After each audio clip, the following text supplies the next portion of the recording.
That's Okay. Anyone else, please? Hi, Professor Goswami.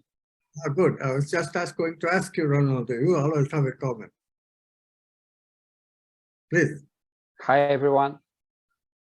In your classes at QS37, you talk about the split personality of Dr. Jackyll and Mr. Hyde. This personality change that occurs in many people, also called bipolarity.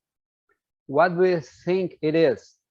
Neurobiochemical alteration or psychological influence from past life memories, or obsessing spirits that act in the person's life, or both?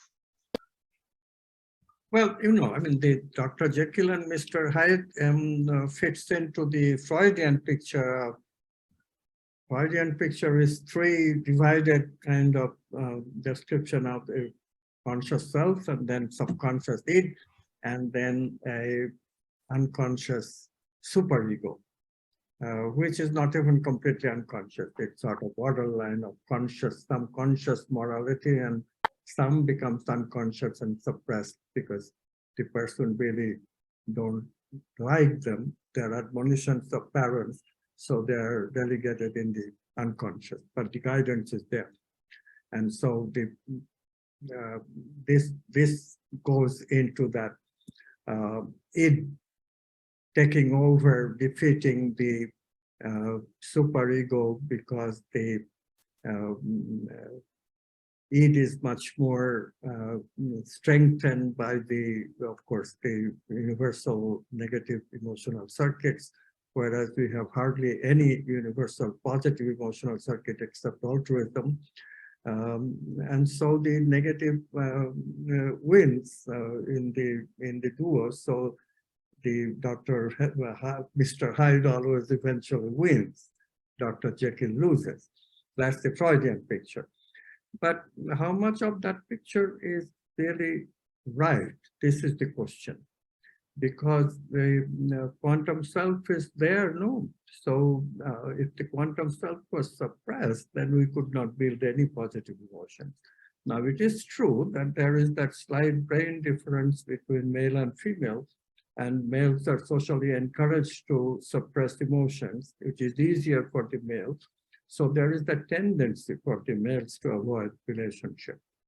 But not all males do that, mind you. So many males actually do develop their altruistic tendencies. Certainly I did.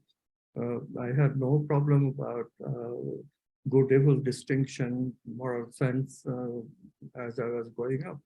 But people can develop that because if they completely suppress it, and in America especially, I noticed that there is a tendency, especially among white males, to be very suppressive, because more suppressive you do, the more control you have on your negativity, the more socially popular you become.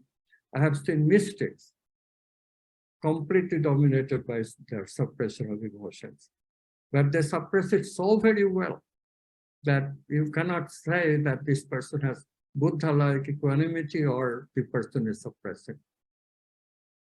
So this calls for really very drastic change in the upbringing of people. But we must start first establishing that this is the right view of the world. Right now, if you presented this view to the average materialist scientist, they would simply say, oh, this is just all hogwash. They are not. This is imagination. This is not reality. Because they just do not see the role for expanded consciousness. They have never experienced expanded consciousness. Or if they have experienced it, they have disregarded it like Freud did it. It's all children helplessness. So we have a lot of prejudice to overcome before we can implement it in a scientific way in the society that media will pick up immediately. Nothing that we say goes into the mainstream media. Mainstream media is now completely apathetic, completely ignorant, even of parapsychology, to which it was paying attention in the 80s and 90s. Now they don't even pay any attention to parapsychology. Whereas every little thing, even stupid things, for astronomy, astrophysics, or about stars, about planets, about brain, about this and that. Completely stupid studies, like is coffee good for you in the morning? How many cups? These things are studied with millions of dollars of grants. Can you believe it? But this is what people want to hear. This is what media want to pursue. Or this chatbot, these computer programs. We are having a meaningless discussion on the internet about what they will do to us and so forth.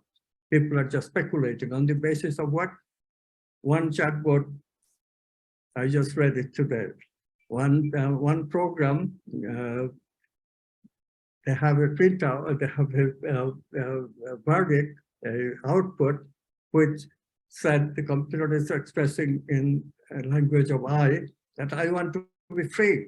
I want to get out of this. I want to create. I want to destroy and all this, which some people are already claiming, oh, this computer is conscious. This is what we are talking about, a conscious quantum computer. So how deluded can you get? This is not even a quantum computer. This is just an ordinary classical computer. You don't have computer. Exactly. We're having such distorted thoughts already on it. Why? Because they have complete misunderstanding of what consciousness is. This is the problem.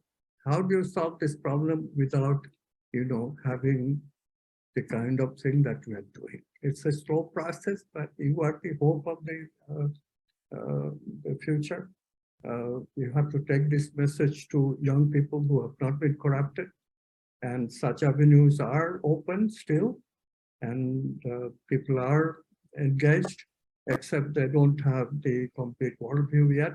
We have to go further in our educational efforts, and we keep trying,